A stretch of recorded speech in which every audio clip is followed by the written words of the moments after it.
Hello everybody, my name is Ryan Parker and on behalf of Human Kinetics and Bases I'd like to welcome you all to today's webinar, a case study of an adrenaline-fatigued, nutrient-depleted professional athlete. This is the fourth webinar presented by Ian Craig. For those of you who's tuned into our previous webinars with Ian, you'll probably be familiar with the procedure now, but I'll just take a couple of minutes to explain it to you. It's scheduled to last around an hour, of which the actual presentation will take around 45 minutes, and will be followed by a Q&A session for the remaining 15 minutes. As ever, I have a few questions prepared already from what many of you have already submitted via the sign-in page, emails and Twitter. If you do think of a question mid-presentation, please type it into the question box located on the lower right corner of your screen and click send. I'll be monitoring these throughout the broadcast and will ask Ian as many as I can at the end of his presentation. As usual, we'll be live tweeting throughout the webinar. This week's hashtag is #AthleteNutrition. Please feel free to join in using the same hashtag, or you can tag us in your tweet at Human Kinetics EU. As with all our webinars, the broadcast is being recorded and it will be available for playback and download on our website, humankinetics.com. It's usually live within 24 hours. Everyone who is registered, I'll send you an email containing the link to the recording when it's available. Finally, I'd just like to give you all a quick introduction and tell you a little bit about today's presenter, Ian Craig. He's an exercise physiologist, nutritional therapist, NLP practitioner and an endurance coach. He is also a former competitive middle distance runner. Ian specialises in functional nutrition, which is a fast evolving discipline that considers both health and performance from an athlete from an integrative health perspective. He is an author and the editor of Functional Sports Nutrition magazine. He is also the conference leader of Sports Nutrition Live. Born in Scotland, where he attained his first degree in exercise physiology, before moving to North Carolina in the US and London, England to continue his education, he now is in South Africa where he runs his own nutritional therapy practice in Johannesburg. So once again, it gives me great pleasure to hand you over to Ian Craig. Thank you, Ryan. And just before I start, I'd like to thank Ryan and Human Kinetics and Bases for giving me the opportunity to present 4 times. Hopefully you're not getting too bored of me just yet. And I'm actually quite enjoying talking to my computer. It was initially quite difficult not getting the nodding heads and so on in the audience, but you kind of get used to it after a while. Okay, so today I'm going to wrap up a lot of the previous webinars information I've presented in a case study format, and it kind of brings the information to life because you can see how in a clinical setting the information might be applied. And I've chosen a very old case study. It's actually, I was looking at the records, it's 10 years old now, but it's one of my favorites, and I think there's a lot of learning that came from it for me as a young practitioner, and hopefully you'll get some ideas and tips along the way as well. So if you haven't seen any of the previous webinars from me, I'm just going to give you a bit of a structure that I work from, and it's a pyramid that I've created. We've got supplements right up at the top, but this is kind of reverse order I'm going in. A lot of practitioners just get stuck on supplements. There's performance nutrition, which would be calories, carbs, grams, timing. It's all very important. But this is the area I very much work in, functional nutrition for health. And this case study will help demonstrate that as well. But there's one really important thing below health, or fundamental for health, and that's your food quality and sourcing. Okay, so this is a diagram I showed on the first webinar. It's from the Institute for Functional Medicine, and this central area here tells you about all the different body systems and how they work. And what I'm principally going to be looking at today is communication, which is your endocrine nervous system, immune system, assimilation, which is digestion, defense and repair, which is your immune protection, structural integrity, so musculoskeletal function, energy, and I've only not covered two, but we just by the way that you work, you cover pretty much all of them. And then the central stuff is very much mental, emotional aspects of a person's health, and that is fundamental. And you'll see that layered through the presentation too. So I'd like to introduce our case study. This is Ross the Boss Minter. When I met him, he was a 28-year-old English welterweight boxing champion, and he came to me 8 weeks before one of the world belt title fights. So his goal was to win this belt in 8 weeks, 8 weeks from when he came to see me, so no pressure. He wanted to make weight easier, and he wanted to stop getting ill. So he very much had recurrent infections going on at that time in his life, and his weight category was 10.5 stone, which is about 67 kilos, but he sat around about 75-ish kilos on a daily basis. So there was quite a lot of weight he had to actually shift down. This is the first view of how as functional practitioners work, and this is actually a bit of an old model. You've got your input, anything that's actually coming into the body, experienced by the body. Output, anything that's been excreted or pushed out from the body. And then you got different systems. So defense is your immune system. Communication, nervous system, endocrine system. Structure is musculoskeletal, but you'll see diarrhea on here. That's because your villi and microvilli in the gut are part of your structure as well. So gut health is important there. So I'm going to go through each of these in more detail just to tease out the information from this case. So input, there's a lot of stress, pressure on him. He worried about his weight. He was driving 2 to 3 hours a day. Basically, he lived out of London. He had to drive through London to get to his gym to train. He was training, he was selling tickets, and he was very hypercritical and overcommitted, just like many athletes are. He had a self-professed obsessive personality and felt very lazy not doing anything. So recovery was an issue there. He took ibuprofen for headaches and injuries. He'd had antibiotics in the past for infections, so think immediately of gut health. He ate food in a very snacky pattern, reasonable sugar intake, although on first look it looks semi-healthy. We'll see that in a minute. And he took a few nutrients or supplements to start with, just a few things he'd kind of picked up from Holland and Barrett along the way, but without really any structure around it.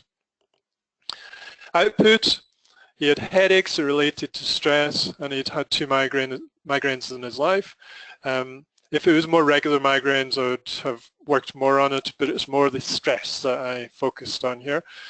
Diarrhea, he said that his digestion was first to go when getting ill, and I might have said this before, but it's recognized approximately 70% of the immune system is in or around the gut.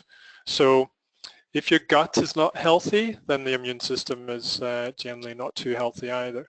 You had fluctuating mood, feeling of a hangover, so that foggy brain kind of feeling often, so that can be brought back to the gut.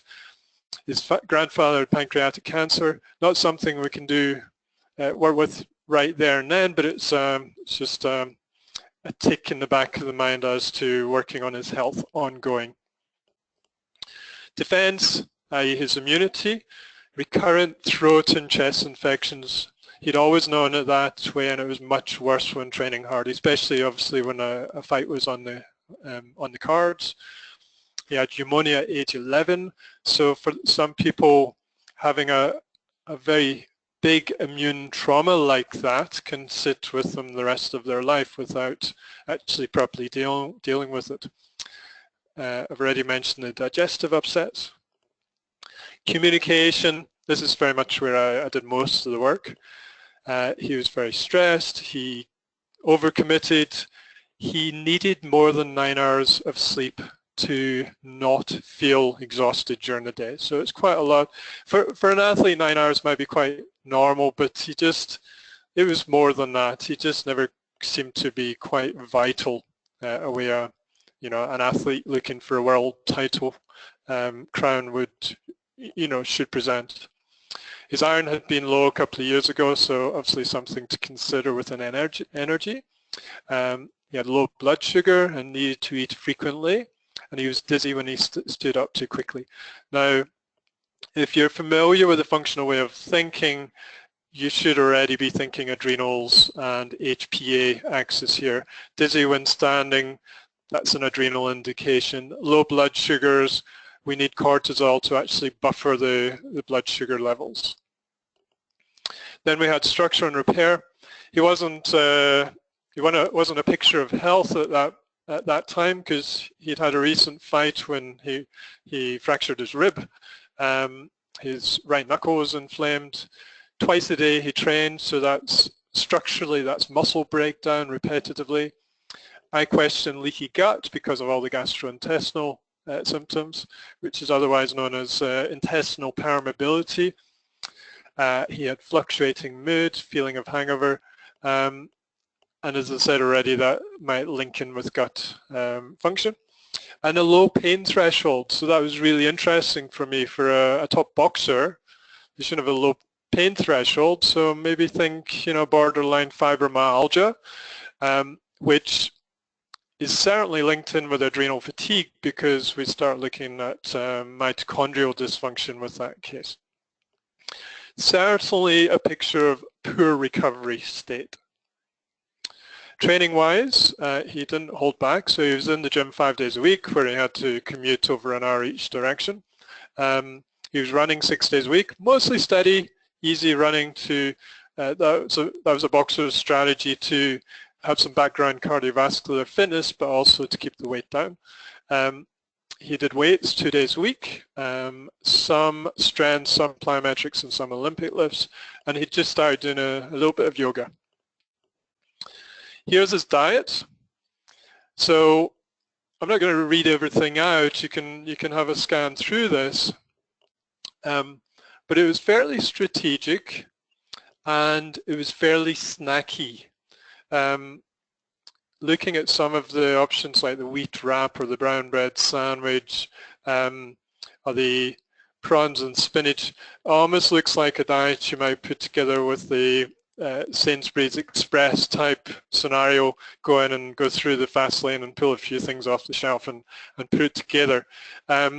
It's healthy on paper, something I refer to as perceived healthy diet, but was it enough for an athlete of his caliber and of his training level? That's a big question mark. Here's a few in-house tests that we did. So we looked at height, weight, body composition, that was via skin folds. The Ragland blood pressure test is basically getting somebody to lie on the floor, take their blood pressure, ask them to stand up and immediately take the blood pressure again. And interestingly, his systolic went flying up. His diastolic didn't change too much, and there was a bit of a shift in the pulse. So it's a mixed reading. If you get over a 6 millimeter, millimeter mercury reading increase in both, it's indicative of adrenal stress, but a low increase might be adrenal fatigue. So it's kind of a mixed message there.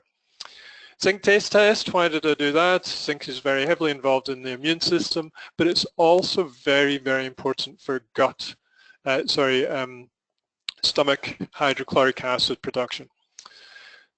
Barnes basal temperature is just taking a temperature each morning as you wake up, and his average was just under 36, when we should really be looking at 36.5 or approximately. So it's an indirect indication of the thyroid gland being a bit sluggish, but it can also, that can be secondary to adrenal dysfunction. something I do with quite a lot of clients is this really valuable exercise. So it's looking at top values in a person's life, from career, spirituality, family, personal growth, health and fitness, and relationships. And you basically bring out 5 values in each of these areas, and then you grade them overall, for the total values. So we had love, vitality, success, longevity, self-worth. Success, oh, I'm running ahead. Success, you would think, would be the top for elite athlete, but there were some other things in here, and he had a very strong family value. He had a girlfriend that he soon became engaged to, so there were some other important life things going on with him at that point. Here's his lean body mass. So I used the Dernan and Wormsley Foresight skin fold measurements and estimated about 10% body fat. Those who use skin folds will recognize it depends on your actual protocol that you use, what estimation you get. So it's very much an estimation, but it gives a rough guidance. So if we have a weight of 73, which is what you weighed in with me, that means it was just over 7 kilos of fat mass and therefore about 65 kilos of lean body mass, which is only just below his weigh-in weight. What does that tell me? He couldn't possibly weigh in at where he wants to just by losing body fat, even if my caliper measurements were way out. He had to lose other things, and we'll look at that later on. Calorie expenditure. So this is a kind of strategic measure. I don't do these generally nowadays because I can generally eyeball it and get a strong sense of if somebody's eating enough and what the ratios and balances are. But I used to do this in the early days. So we used the Cunningham equation to get our resting metabolic rate, which was just under 2,000. Then we had a daily activity kind of log of roughly how much he needs on a daily basis, and then we add in all the training above that. So you can see at the bottom we were looking at plus or minus 4,000 calories, which comparing with literature is a fairly modest amount for a very elite athlete training 2 to 3 hours a day.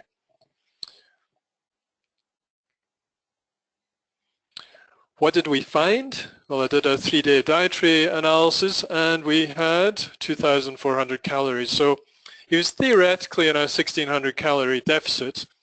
Those who listened to my first webinar will know how little I respect calories as a main guidance, but even if the estimations are way out, 1,600 calories is quite a lot to get wrong. So he was seriously under eating for his requirements. We had a split of almost your conventional sports nutrition, reasonably high carbs, low fat, medium protein amount, but he had a good fat amount. Protein was a reasonable level, so it was more just the overall calories he was very low on. And that's the analysis. All fairly normal. Just if you look at his carbohydrates in green, this is the sugars. So the sugars were actually quite a big part of his diet, possibly through the sports drinks and so on. And then this is an analysis of his nutrients as a percentage of recommended nutritional intake. And I just want to point one thing out from this slide. This line that goes down here, that's your RNI. Every single one for him was over. So, but we had a very nutrient, adrenally fatigued boxer who was eating 1,600 calories less than maybe he should be doing. How can he possibly be meeting his daily nutrient demands? So I just brought this out to show you the limitations of your standard software. If you're just blindly following apps on your phone, you need to understand how this stuff is measured, what RNIs are, or other nutritional used methods, and question and question and question. Okay, so I mentioned adrenals earlier. I was very strongly suspecting adrenal fatigue of some degree, and this is a test I used to run lots and lots and lots. If you saw my adrenal fatigue specific webinar, you'll see I'm using some other stuff now, but I still love this test, and it's just the 4 saliva samples in a day, which picks out 4 cortisols, looking at the circadian rhythms, and 2 DHEA levels. Now, looking at his levels, if you just look at the lows, he seemed to get his cortisol up high enough in the morning, which carried through, but then dropped in the afternoon. So, i.e., post-training, because he trained late morning, he was struggling. So he was obviously struggling around his afternoon run, which was kind of at 5 o'clock by memory. So he's just about getting enough cortisol out, but if you look at all these reference ranges, he's right on the bottom level. And his overall daily production was slightly below the bottom range. So he wasn't adrenally exhausted completely, but it was quite compromised. And then here's DHEA, there's the reference level. The first one wasn't too bad, the PM one was really quite low. And the report said exhaustion stage, this is generally a state of insufficient production of adrenal hormones after multiple years of persistent stressors with insufficient coping mechanisms. Patients usually present with fatigue, yes he did, poor energy, yes, immune system hypofunction, yes, they may exhibit chronic anxiety, yes he did. In some patients these represent impaired responses to shorter term stressors. So I think he had long and short term stressors going on. Here's the Hans-Seeley kind of model. There's your baseline normal cortisol, normal DHEA, alarm response when you react to a stress, both of them will go up. Generally DHEA comes down first, but sometimes I see the other way around, and then eventually cortisol follows into the exhaustion stage. So he wasn't fully, he was kind of stage 3 stroke exhaustion in between those two, and yeah, DHEA was low, cortisol was very borderline. And another part of this test was the secretory IgA, or SIG-A level, and this is basically the main immunoglobulin found in mucosal membranes, including the gut. So it's a massive big area, and it's a very, very important marker of whole health immunity, but also gut-based immunity.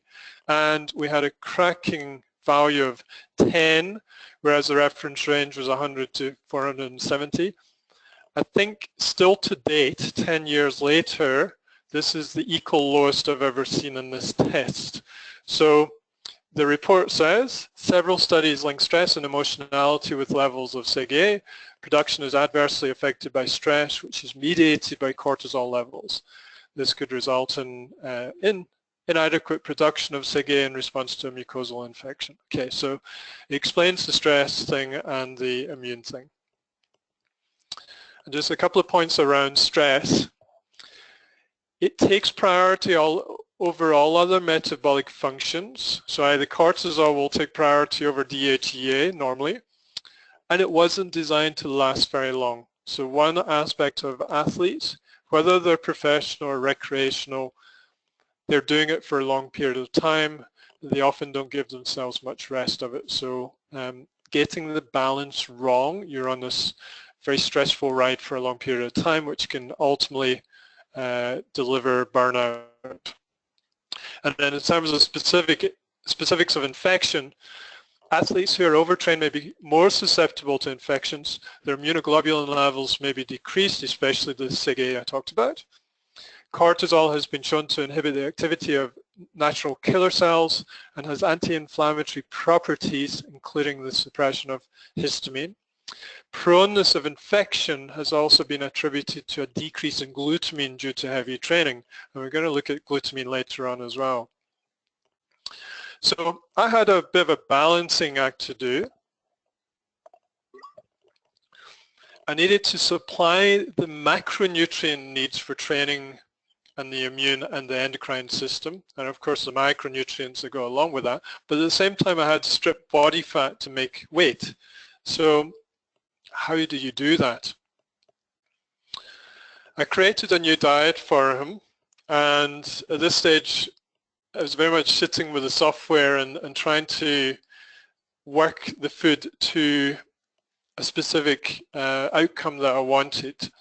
And that outcome was to drop the carbs down through the day, so to have a good focus on protein and healthy fats and vegetables, drop the carbs down through the main meals, but still to provide enough carbohydrate around the training sessions so that he's not struggling to hit the higher notes in terms of intensity. So, and also I've taken away the snacky nature of his diet. So here's a decent breakfast with scrambled eggs and some avo. There's a wee bit rye bread. So it wasn't low carb as we know it now. It's just compared to what he was doing, dropping it down a bit. And just as an aside, to get the calories high enough for this guy, it was almost impossible to do it with extremely low carb. You'd have to be guzzling like 5 eggs and a full avocado in meals and so on. So the ketogenic approach is quite difficult to achieve.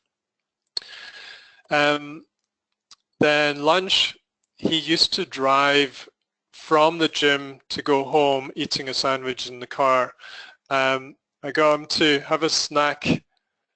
Well, have this post-exercise drink straight after training and then drive home and then eat lunch in a more relaxed way. And then later in the afternoon have a snack, and then there was a run, and then a proper dinner and a very light supper rather than several snacks in a day.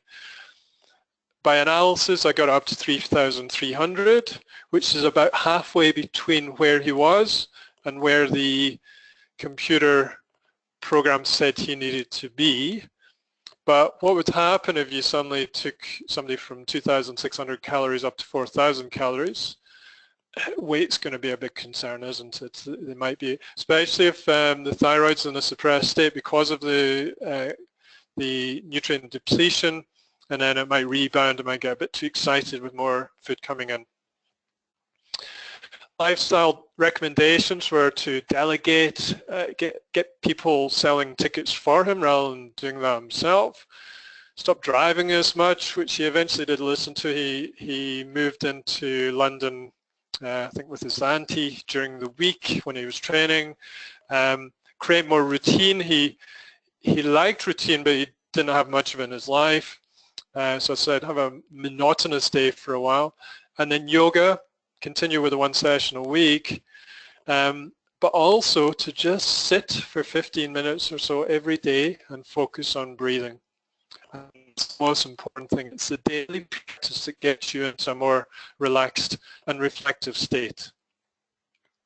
Supplements, looks like a big list, but he was already taking a couple of things. Last one is Epsom salt baths, then he had some fruit and veg concentrates and smoothies. There's whey, so ultimately it's these things that I added in. So we had a multivit focusing on chromium, B vitamins and antioxidants for blood sugar control, and also adrenals. B vits are important for adrenals. Vitamin C, it's important for adrenals and immune. Hemp oil, anti-inflammatory. It's got a nice ratio between omega-6 and omega-3, and I like it as an olive oil substitute to get a base oil. And then we had a fish oil with a bit of borage oil in it as well to provide the GLA. And I don't push the 3s like crazy. I like to add in a bit of your essential or your good quality omega-6s, because you can actually throw somebody out of balance the other way and to become too anti-inflammatory. Probiotic for gut health, glutamine powder I'm going to mention more in a moment, phosphatidylserine I'm going to mention more in a moment, and then L-tyrosine. L-tyrosine is a precursor to make T4, thyroxine, and also adrenal hormones. So it's a lovely little amino acid to use. Okay, here's the glucosalanine cycle, And this is the muscle. There's the liver and kidney. I just wanted to pull out glutamine here. Glutamine gets used to produce glucose through this cycle, but also so do branched chain amino acids, which are your main proteins in, or your main aminos in muscle. So it can be a muscle sparing supplement, if you can see that. But also it's the fuel for the gut and the immune system, and it supports one of the pathways in the liver, and it's also part of glutathione. Glutathione is a triamino acid, or a tripeptide rather, one of which is glutamine. So it's a really, really useful supplement. And then phosphatidylserine, it's one of the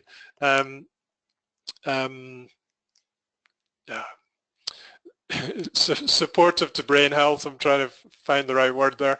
But it stimulates the release of dopamine, increases acetylcholine, enhances brain glucose metabolism, and boosts nerve growth factor. So it's a very useful supplement for brain health, cognitive health. But for him, it's been shown to significantly blunt the responses of to stress hormones, including ACTH from the hypothalamus and cortisol.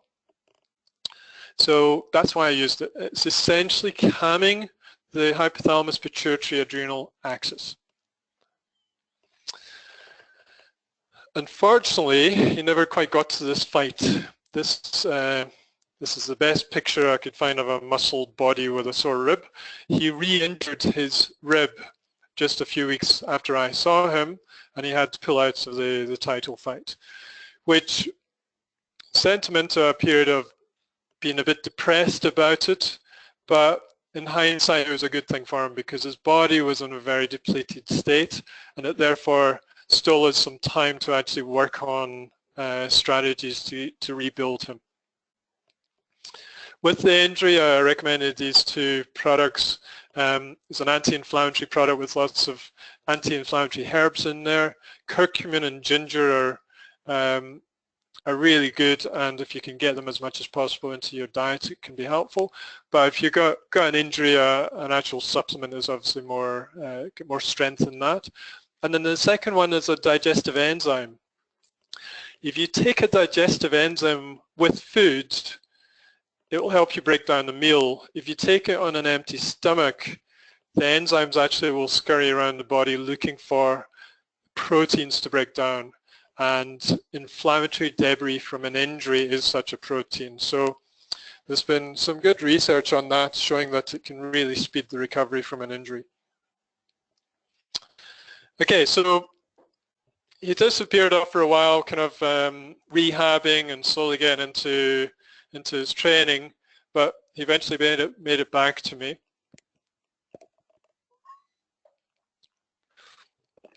I asked him how he'd got on and what had worked and what hadn't worked. He'd been eating pretty much the way I had recommended, and he'd maintained his weight despite lack of training. So he hadn't lost weight, but he wasn't training so hard. Wasn't training much actually. So he said every time after a fight he would rebound in weight. So this was working for him in terms of keeping a nice lean body mass. Took the supplements as suggested. His energy was fine for training, so he was definitely picking up a bit. He moved to London, and he also agreed with me to run some more elaborate tests because, you know, this is a very elite athlete with a very, very big goal. So, you know, he was happy to spend a bit of money and find out a bit more.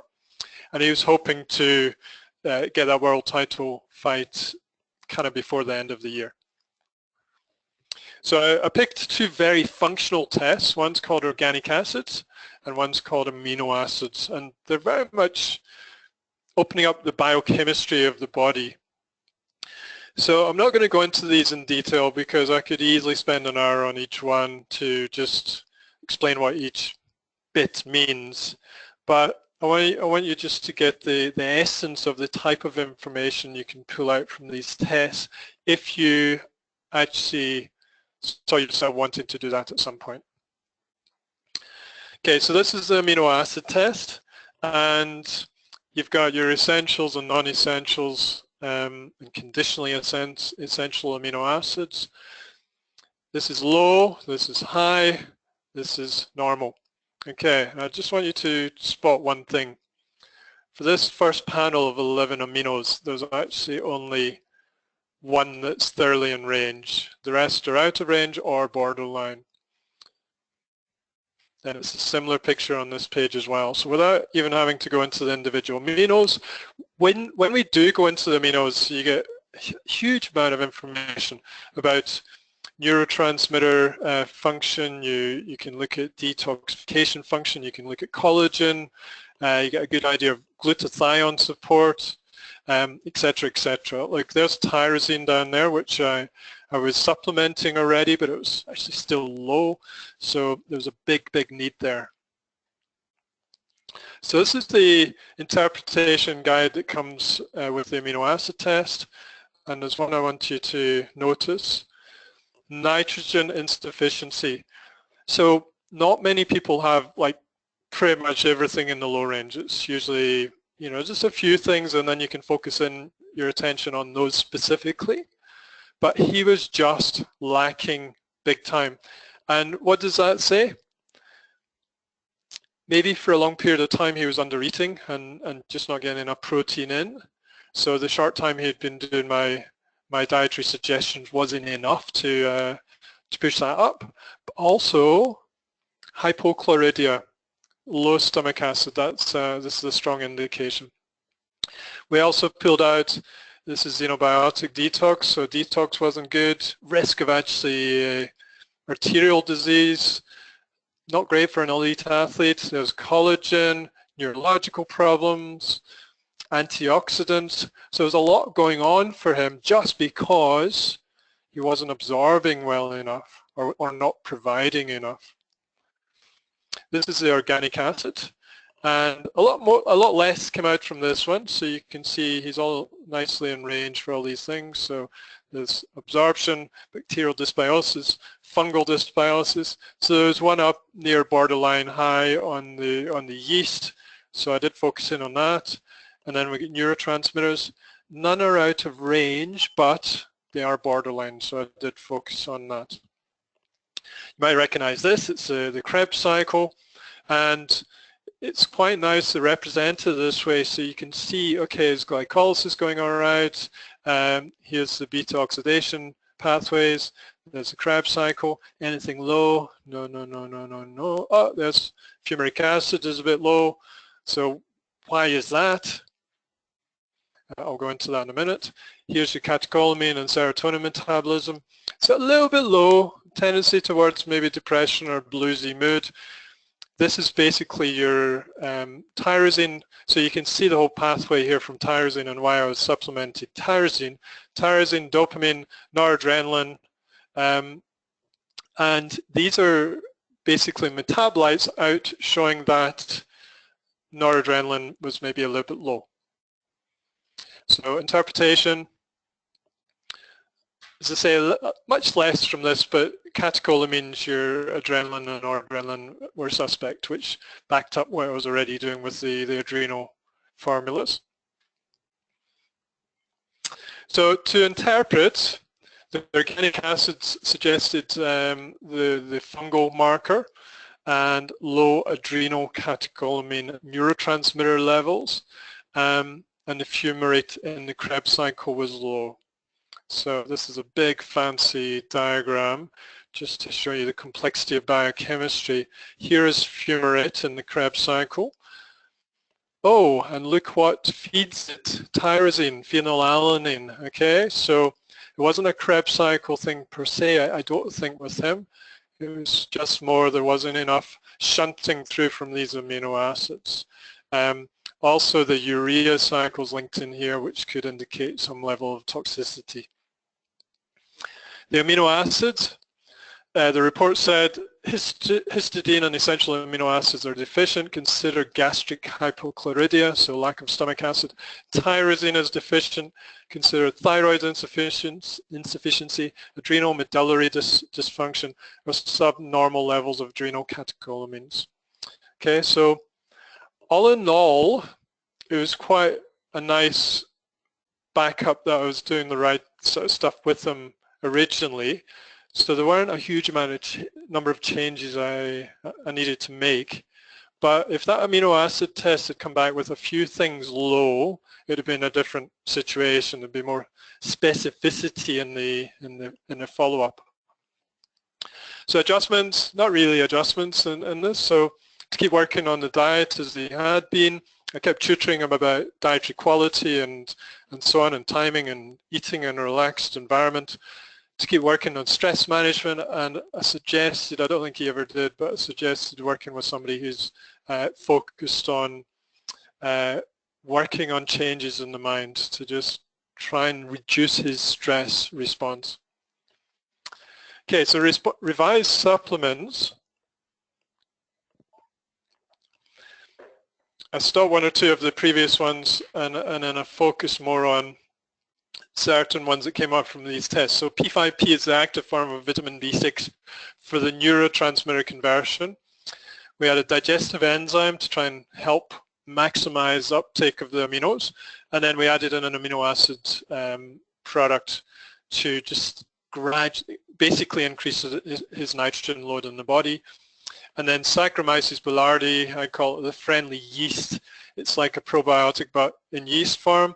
It's very good for antifungal strategies.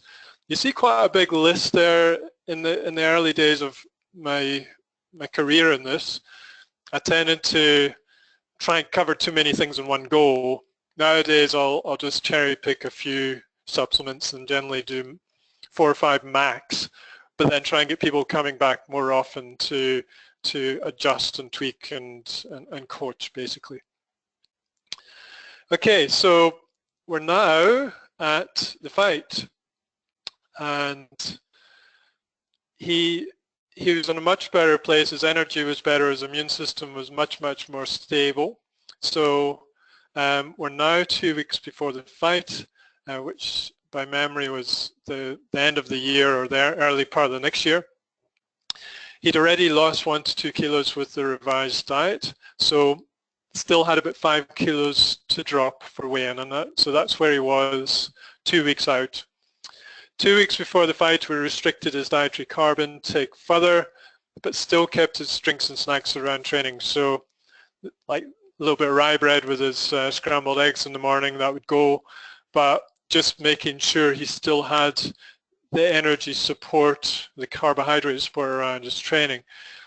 But then 1 week before the fight, he was properly into a taper in training, so we're able to be more aggressive with the low carb approach, and then the carby drinks and snacks get dropped as well.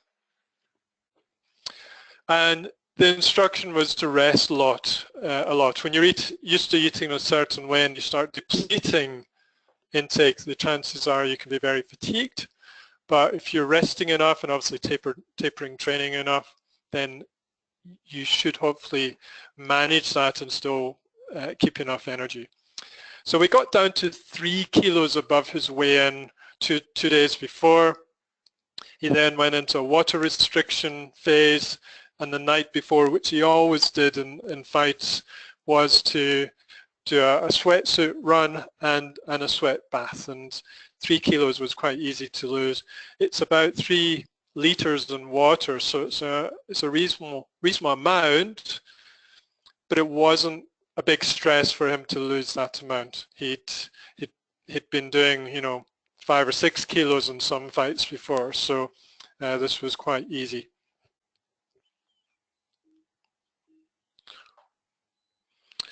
Okay, so he weighed in at noon on the Friday, and then with professional fights, they're usually weighing in the day before, so he actually had 32 hours between the weigh-in and the fight. We had therefore 2 lunch, 2 dinners, 1 breakfast and 3 snack opportunities to load in, and we did a big quantity of food. Looking back on that, I suspect it might have been a bit too much, because obviously it takes a lot of energy to digest that, and we also did a big liter fluid load, so that's about a day and a quarter's time we had that. So actually in a day that was only just over 4,000 calories, so it wasn't too hectic.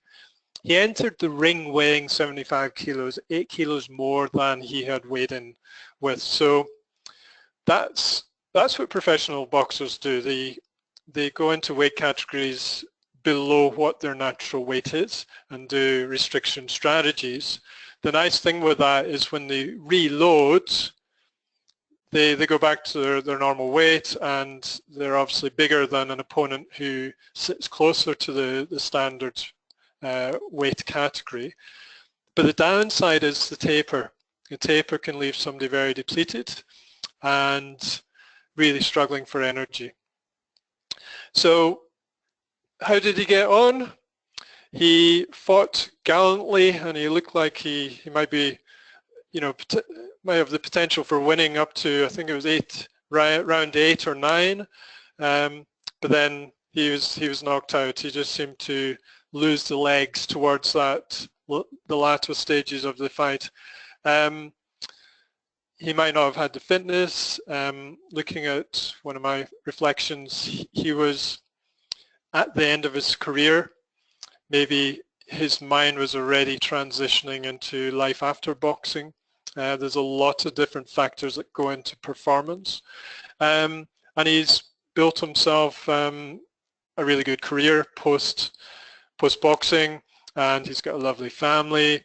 He was engaged very soon after that fight, so this was very much his retirement fight. But I think he went out on a high because he fought really well. His reflections from the fight were that he felt strong and it was comfortable to do the strategy, and yeah, he would do it again. So tips for the taper: don't leave it to the last moment. Work down to a lean body composition during the months before the fight. You want to actually be naturally lean, as opposed to a lot of boxers. They're only lean when they're in a taper phase, and then they rebound and get a bit flabby. So you want to eat in a way that is the balance for your body and stay healthy in a way that you stay lean. Strengthen adrenal and immune system in the months before to cope with the harsh regime. That's so important. If you're already tired 2 weeks before the fight, doing a taper regime is going to hammer your adrenal glands. And also it's going to hammer your thyroid, and the thyroid gland, the theta metabolism, might not like losing weight too much because it tends to hold on to tissue. And then you end up with 5 or 6 kilos to try and strip off just with the fluid fast, and then you're very stressed and tired when you fight. 2 days before the fight, if you still need to lose weight, start water fasting, but only under experienced supervision. So yeah, you need a boxing coach who's done this many times before, and not somebody who's got extreme practices as well. After the weigh-in, have a carb and water load strategy ready to rebuild as quickly as possible, and take plenty of rest at this time. Oh, something I missed a bit, the middle here. Within 2 weeks of the fight, tighten in the carb consumption to the point you start losing body fat, or whatever technique works genetically for you. So for some people, a low carb approach doesn't strip body fat off, but a low fat approach might. So you need to actually know your body well enough to understand what regime is going to work for you. Young boxers won't know this, but they need to try different things through their career and then gradually hone in on what the best strategy is for them. Okay, so a few references, and I just want to mention Ross. This is his website and his promotional company. So have a look if you like following boxing.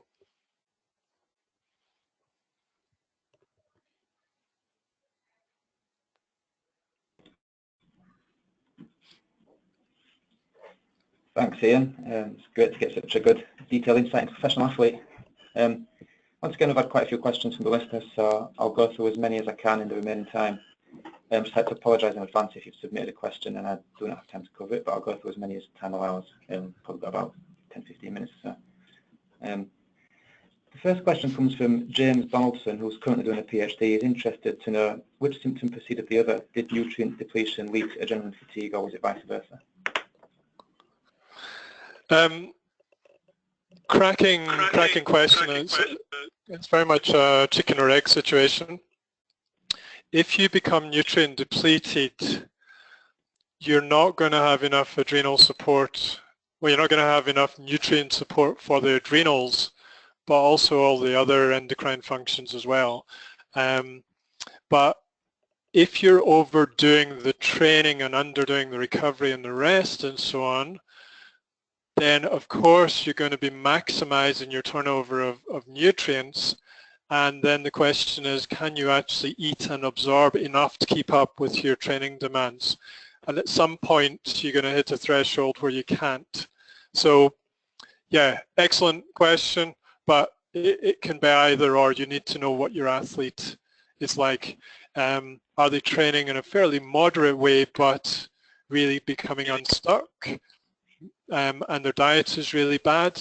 That's a question. Or are they eating really, really well but training like a dog and starting to become unstuck? Oh, and also, what is the rest of their life like? In the overtraining webinar I did, I looked at all the different life stresses, so they need to come into play as well. And mindset and condition is really important. Yeah, great, thanks. That's similar to what you said before with the other webinars. Yeah, it comes down to the individual, I guess, a little bit. I've had quite a lot of questions about adrenaline fatigue. Somebody's asked, is this relevant to adrenaline insufficient athlete that takes corticosteroids such as hydrocortisone? We've also had another question, which I think you can answer two together, who's talking about Wiggins' use of Kenalog, which I believe was used to help his asthma. But also, you know, it's been said that it could allow his adrenalines to rest, therefore allowing continued high performance. Is this the case? Would it reduce the effect of adrenaline fatigue? Okay, so both of these are really good questions, and we're looking at exogenous supplementation of a pharmaceutical product that is steroid in nature. And in the overtraining webinar, I went through a big biochemical network or pathway, which is your steroid pathway. And essentially, just to quickly go through it, you've got cholesterol converting to pregnenolone, which turns into DHEA, progesterone, cortisol, estrogen. So it's a big cascade of hormones. Now, obviously athletes pushing to the level of Wiggins and all elite cyclists have to be borderline adrenal fatigue most of the way through their career. There's something called the pregnenolone steal. So the pregnenolone, which is at the top of the pathway, it should be supplying all the sex hormones, testosterone, estrogen, progesterone, DHEA, which is a precursor to some of these. But if the cortisol needs, the stress hormone needs are very, very high, the cortisol will sequencer that pregnenolone into cortisol, and then you can become low in other areas. Now, if you get to the point where you're adrenally fatigued and therefore your cortisol ability to produce cortisol goes down, bringing in an exogenous cortisol, or in this case cortisone. Cortisone is the less active form of cortisol, but if we need it, we will just convert it in the body over to cortisol. Short term, it just adds extra steroids to that steroid pathway, and therefore, yes, it takes the edge off the adrenal glands, because the adrenals don't actually have to produce as much themselves, because it's coming through a little pill or an injection. Long-term, however, use of corticosteroids is contraindicated for adrenal health, because the adrenals get used to having this exogenous source of the steroids and might start producing less of the of the cortisol. So that can be a problem. But to answer your question, yes, if it's something like, I mean, Wiggins was injected before certain tours, and that's why it's in the media. And it was for his asthma, reportedly, and asthma is often dealt with through corticosteroids. Could it be performance enhancing? Yeah, theoretically, absolutely. Could it give the adrenals a bit of a rest so they can recuperate? Absolutely. Although the way these guys train, he probably would be still maxing out the adrenals, but he's got a little bit extra steroids in there. So it's definitely a very, very controversial subject. Long-term use of corticosteroids is a big, big no-no for sake of adrenal health and lots of other health issues in the body. Yeah, okay, thanks for that. Going on to the next question, I know you spoke quite a bit about the boxer in this case study, Ross Minter making the weight, but Ross, another Ross, performance coordinator from Trinity College Dublin, asked how would large calorie deficits contribute and how would one reverse the issue if body composition or weight was a factor? Calorie deficit is a big source of adrenal fatigue. If you imagine a blood sugar curve, if blood sugars go up too high, insulin gets secreted from the pancreas to try and drive it down, i.e. buffer the upper amounts. One of the key hormones that buffers the lower levels of blood sugars is cortisol. So if you're on a calorie deficit and you just don't have the theoretical amount coming into your daily diet to cover the training needs that you're actually doing, or even just the living needs. Some people, even athletes, consume fewer calories than they actually theoretically need to just live on. What you're going to have to do is use stress hormones to pull substrate out of storage, and we're talking about muscle glycogen, liver glycogen, we're talking about fat storage to turn into fatty acids for a fuel. We're talking about protein breakdown. I showed you the alanine glucose cycle earlier. You'll break down or diminish your branched chain amino acid levels in your muscles. So yes, you might be losing weight, but is it in the right way? And when you actually get to that decreased weight, your body composition might still be the same as it was before because you've lost a lot of muscle in the process. So the adrenals in the process get hammered when you're on a calorie deficit. Only do a calorie deficit if your athlete is well resourced physiologically and can cope with it, and only do it for a short period of time. But I personally never do calorie deficits, or not knowingly anyway. I work on their adrenal health, their thyroid health, I work on the macronutrient balances, and I rev up the micronutrients and the phytonutrients.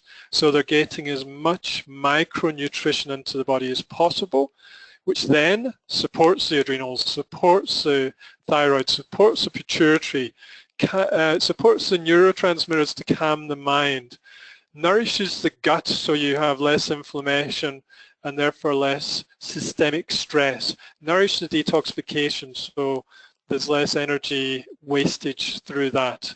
And also, yeah, I've written a whole chapter of a book on different reasons for body, gains in body composition, and that's some of them. Blood sugar management, detoxification, good gut function, hormone balance. So it's a complicated area. So I hope I've, in a roundabout way, answered your question. Okay, great, thanks. I'll try and ask a couple more questions. I know we're pushed for time a little bit, but I've had quite a few through. So Edvard from Lithuania has a question about secondary and central hypogonadism. And he says, what are the nutrition strategies to improve an athlete health? Thank you. Okay, so hypogonadism is basically diminished sex hormones. For a guy, it's testosterone. For a woman, it's estrogen, progesterone, and testosterone. And you'll normally see DHEA drop in that situation as well. So the case study I just did with the low DHEA, if we'd measured it, testosterone would have been probably low as well. The strategies for it are very much the same as the adrenal fatigue scenario I've just gone through. The steroid hormone pathway that I just described earlier, where you get the pregnenolone steal into cortisol, that's one reason why the gonadal hormones can decrease. And one of the best questions you can have on your questionnaire is libido. And if a guy ticks yes to the question, do you have low libido, you need to act on it. Most guys, firstly, will never even admit it. So if they answer that question, you need to be asking more. And you'll see it often quite commonly in women as well. Strategies, adrenal support is, I do the bottom-up, top-down effect. So support the adrenals, ginseng, rhodiola, ashwagandha, B vitamins, L-tyrosine, vitamin C, magnesium, zinc. These are all really important nutrients for the adrenals. So resource nutritionally. From a diet, blood sugar management, because each time the blood sugar drops, your adrenals take a hit. Don't do fasted exercise, for example. In a recovery state, you need to actually do 3 main meals and 2 snacks just to try and keep their blood sugars stable. The top down would be calming the HPA axis, calming the hypothalamus pituitary output, and I use a questionnaire. It's from a book called The Edge Effect by Eric Braverman. So he's a very skilled American physician who knows a lot about neurochemistry, and he's put a questionnaire together looking at dopamine, acetylcholine, GABA, and serotonin. And the questionnaire, the first half is what's your natural tendency? What's your nature? And most athletes are very high in dopamine. Some are high in GABA as well because they're very structured and strategic. And then the second half is deficiencies. So I use this heavily in my practice to see what they're low on. And often GABA they're low on.